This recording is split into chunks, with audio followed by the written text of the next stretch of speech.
All right, story time. This is something from my memory as a kid. My family has always really enjoyed motorcycles, and one of my earliest memories, actually, I remember this just recently, and I was talking to my dad about this. As my dad, he always rode these trials motorcycles. If you're familiar with them, they're kind of picture a dirt bike, but picture the seat missing. And so you don't actually even sit down on it. You stand up the whole time. So it's designed for really, really technical obstacles. For example, climbing up a large boulder or getting over a giant tree or up, the competitions that they have for trials motorcycling are mostly based in Europe. And it's a very European influenced motorcycle style. Very, very light bikes, usually no more than 300 cc's. And anyway, so as a very young kid, one of my earliest memories actually is my dad when he took me on a motorcycle ride, and I think he had me on the front of the motorcycle, like sitting down in kind of this little swoop that they put instead of a seat. And I think we were in Moab. Anyways, one of my also earlier memories is one of my first rides I ever did. We went to City of Rocks here in Idaho, and I was a pretty new rider, and I really was not very good.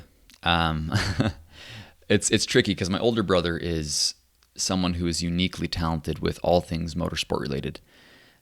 Driving cars, riding motorcycles, snowmobiles, I mean, you name it, and he's gifted at it. I was kind of that brother that, like, the wait for me kind of brother, you know? It was always back of the pack, always the slowest, always getting stuck the most, or whatever. That was really just me growing up. So, and it probably still is actually. So I remember one time we were doing.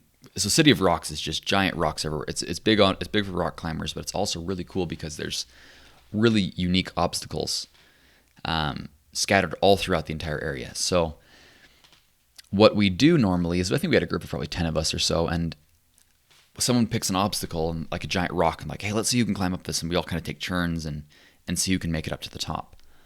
So on this particular rock, I think everyone tried, and one person made it up but fell as he like made it up. And so normally what happens, I mean, you go up it and you've got sometimes 4 people spotting you, 2 to catch your bike and 2 to catch you, because you're going up something that's maybe 10 feet tall. And there was this one obstacle I remember so particularly. It was kind of like running into a brick wall. This rock had kind of had a sheer front, and so really it was like trying to get over a 10-foot wall with a motorcycle, just a 10-foot brick wall with a motorcycle. And what they would do is we'd place this rock about the size of a soccer ball, and you place it in front of the obstacle, and it's your kicker rock. So when your front tire hits, it'll compress the shocks when it hits there, and you can kind of launch off of it more or less. And then your back tire will swing in and hit first. So think about this. The motorcycle, your front tire does not hit this brick wall first. It's your back tire, right? Your back tire hits first, and it just vertically shoots you straight up in the air. And then you kind of lean forward and you come up over on top of the obstacle. So obviously for me, I'm just watching, right? The whole time, I didn't do anything. Actually, I remember crashing, trying to do literally getting over a rock that was the size of, I don't know, maybe it's 2 feet tall. And I crashed on it, and I fell on the rock, and I landed right on my hip, and it bruised my hip really bad, and I was feeling pretty picked on. My older brother, Peyton, on this particular obstacle, everyone's trying, no one's getting up it. From my memory, I don't think anyone actually made it up. We call it cleaning it if no one has to help you. So if you get really close and you're like, oh, you're about to fall back, and they grab your bike and they pull you back up onto the rock, that doesn't count. Cleaning it is when you make it up all on your own. No one touches your bike or you, and you just land right on top of it. And you don't place a foot down on the ground. Anyway, so everyone's trying, and my older brother, he's riding this little bike, and he looks at my dad. He's like, hey, Dad, do you think I could make it up to there? And he's like, I don't know. I don't know. Maybe. He's like, I want to try it anyways. And everyone kind of looks around like, oh, this kid's pretty young. I mean, he probably was 13 at the time, is my guess. Maybe 14. Really young, way, way, way too small for that bike he was on. It just looked ill-proportioned. Just this tiny little kid. I mean, he didn't weigh more than 100 pounds for sure. I bet he didn't weigh more than 85 pounds, actually. He was tiny. And everyone's kind of looking around like, that seems like a bad idea. That's a long fall. It's like 10 feet if you fall. I mean, and hopefully we can catch you. But I think everyone kind of just got all around the thing where, okay, you guys work on the bike, make sure the bike doesn't get smashed to pieces if it falls. We'll catch him. 2 people up on top in case he got up, which was considered extremely unlikely.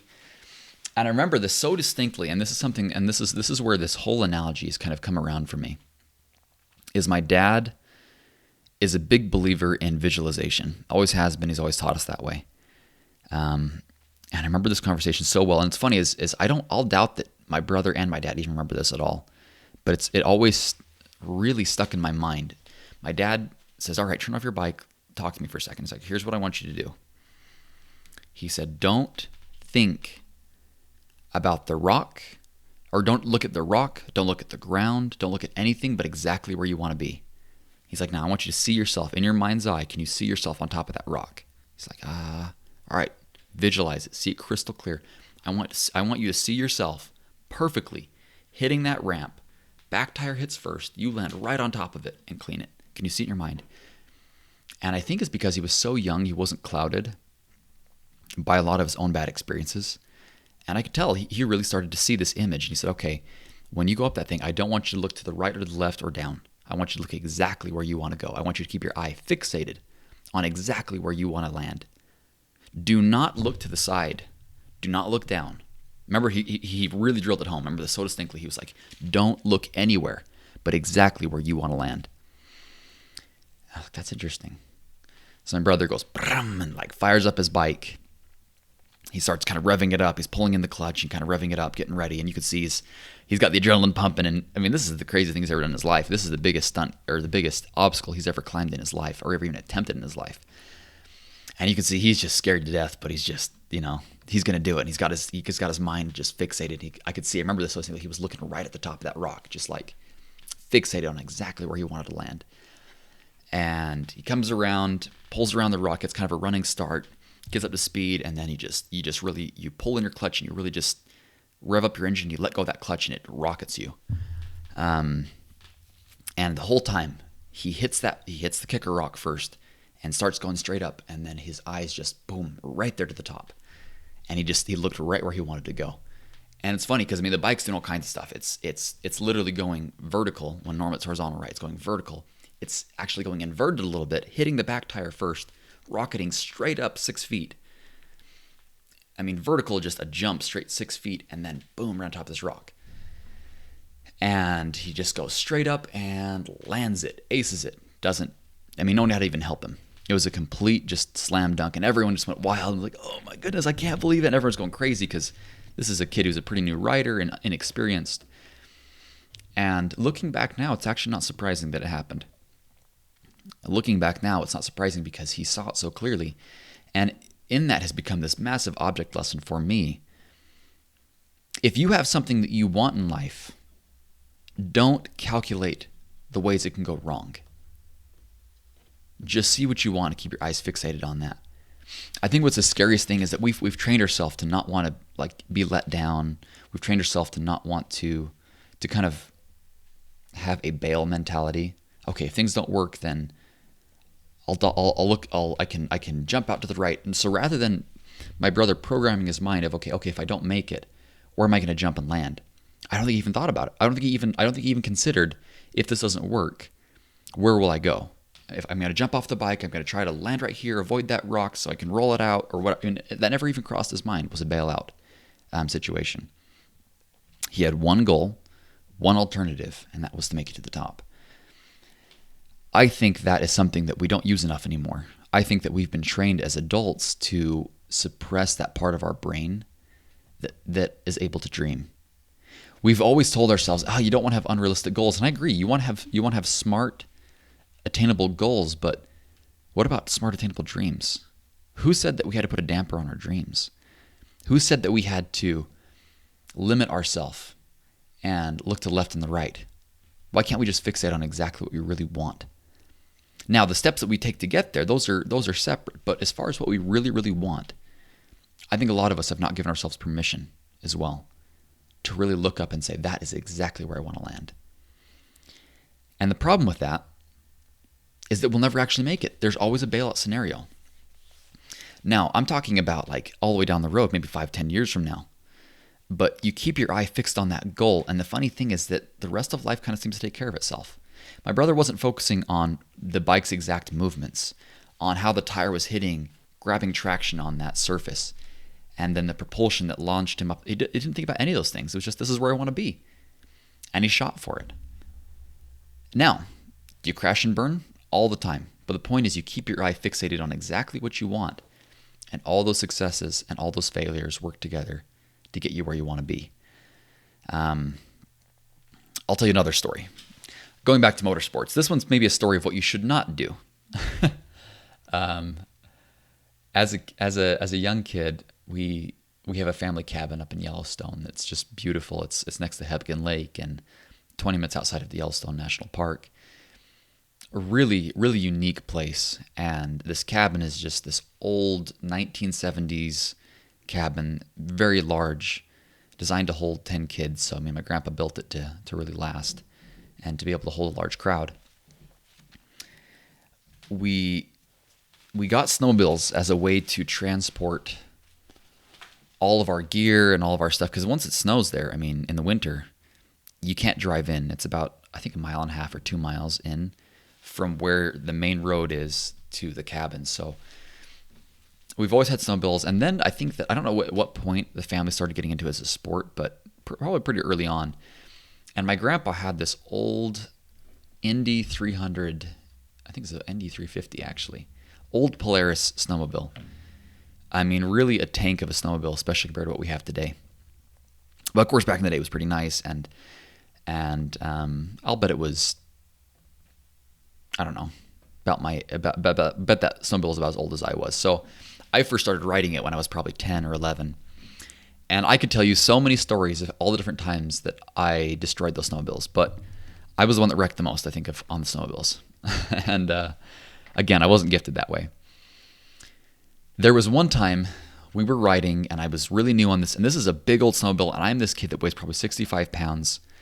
And there's a principle in riding snowmobiles that I think we call carving. I guess that's the way that that's what I always called it growing up. Where, I mean, you have to look at snow. It's kind of like, it's halfway water, right? So you kind of get a bit of a boatiness, kind of a boat type of feel when you're in the snow. So you can really kind of just lean side to side. And just like if you were in a boat, right, it's going to tip side to side. And so when you're going forward, you can go to one side of the snowmobile. There's two running boards on each side. And if you put both your legs on one side and you kind of churn the opposite way, so in other words, if you want to carve to the left, you churn to the right, and the snowmobile, it'll kind of just tip. So it won't churn, it'll actually like tilt. And then the whole sled will kind of carve around. So what it requires, though, is a lot of control. It's something that I think most beginner snowmobilers are totally unaware even happens. But it's very similar. If you've ever ridden a motorcycle at high speeds, it's very similar.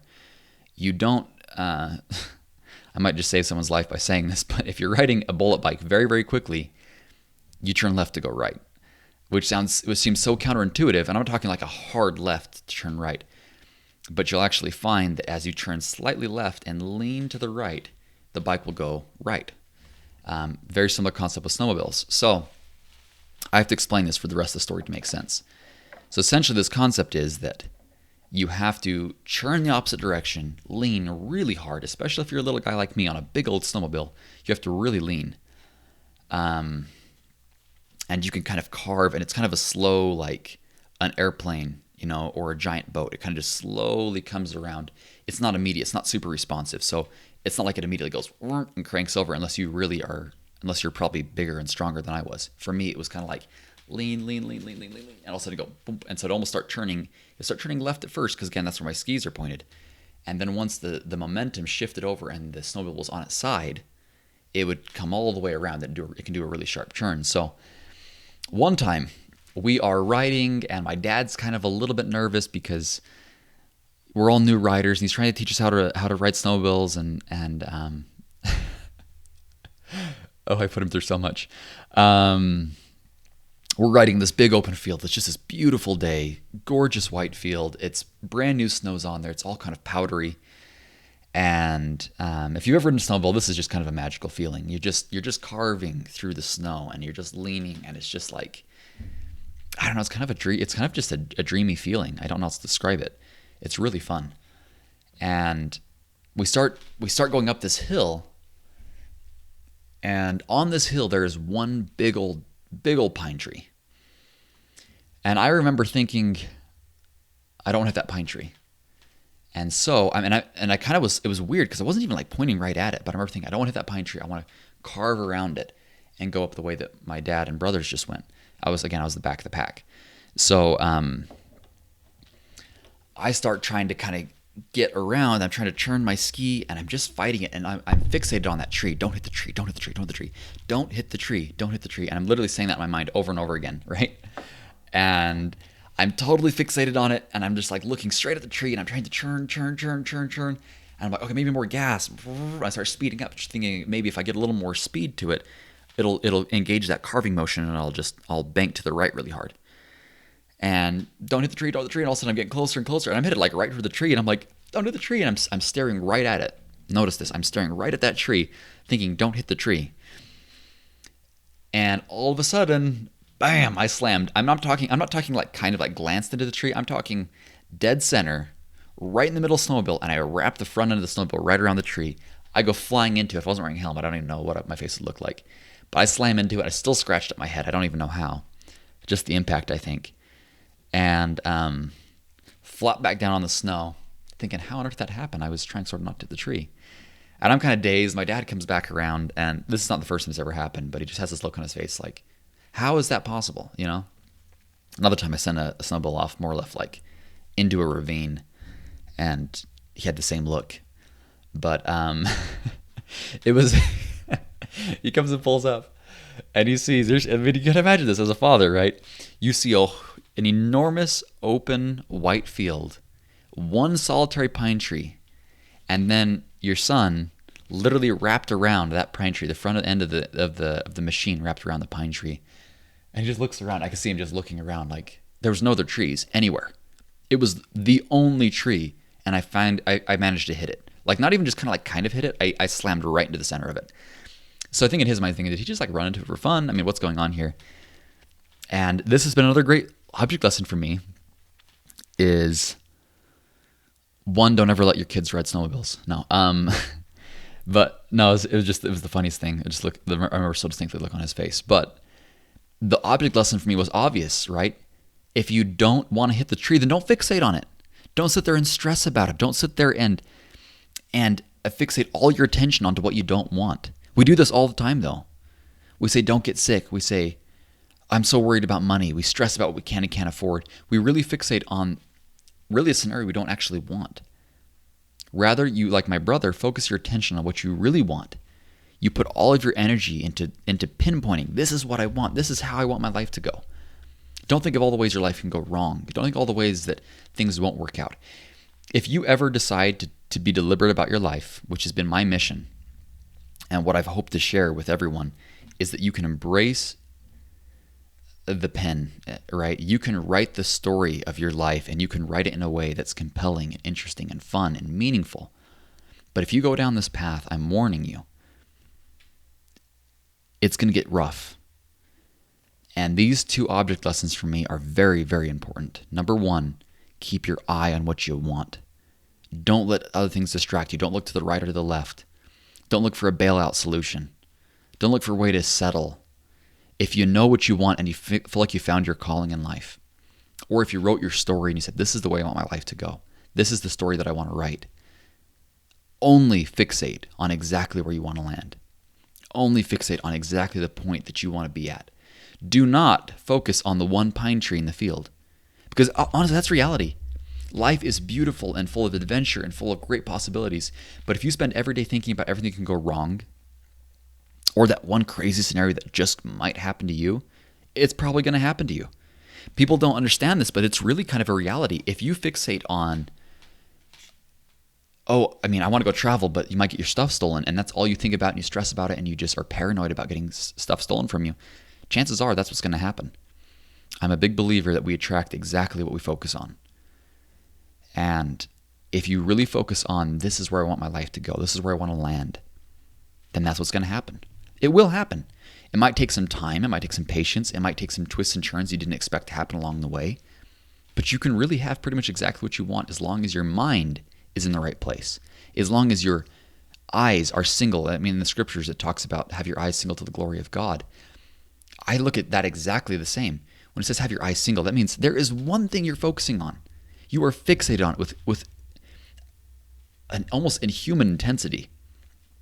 If you have that intensity and you keep your eye fixated exactly where you want, you don't let other thoughts come in, you don't let other things distract you, you don't let the voices of other people affect you. I talk about in my other podcast how you can't inhale things.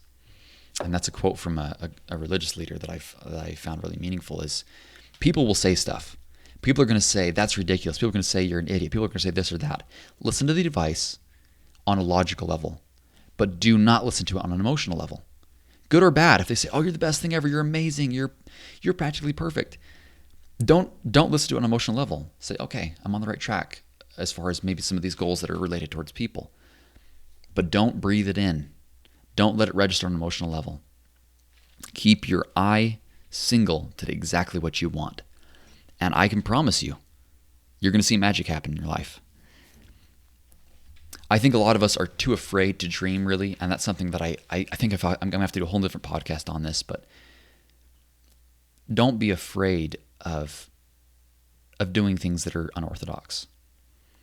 I'm not the perfect example because I borrowed from examples of others, and that's why I've done some of these things that I've done. One of my big ones was moving to Guatemala. It was one of those things where I'm like, I'm tired. I am tired of worrying about if it's normal to do that. I'm tired of worrying about what might go wrong, or I was like, you know what? I'm just going to do it. And I just signed up. I went and I bought a ticket, and I flew to Guatemala and had an amazing adventure for 3 months. I learned Spanish, or at least, I got a good base in Spanish, and it really was a beautiful thing that never would have happened if I had been so paranoid about what could go wrong. And I'll tell you what, it was just a beautiful, beautiful experience for me. So we're going to dive into that another time about how you can dream. Also, I have another podcast coming up. I don't know if I mentioned this in the last podcast, but I've got an interview coming up here. I think it's next Wednesday. I believe it's next Thursday. Interviewing a friend of mine. His name's Andy, and I'm really excited about this one. He's done some really cool things with his life. I think for those of you, especially those of you that are probably ages 18, I'd say even 16 to 25, they're going like, I want my life to be different, but I don't know, can it really be done? This guy is going to give you some great insight on someone who has really taken charge of his life. He has worked his butt off to get where he is, but he's just doing amazing things, super fulfilling things in my mind. I think it's just awesome. So look forward to that. And my friends, we will see you on the next podcast. Until then, adieu.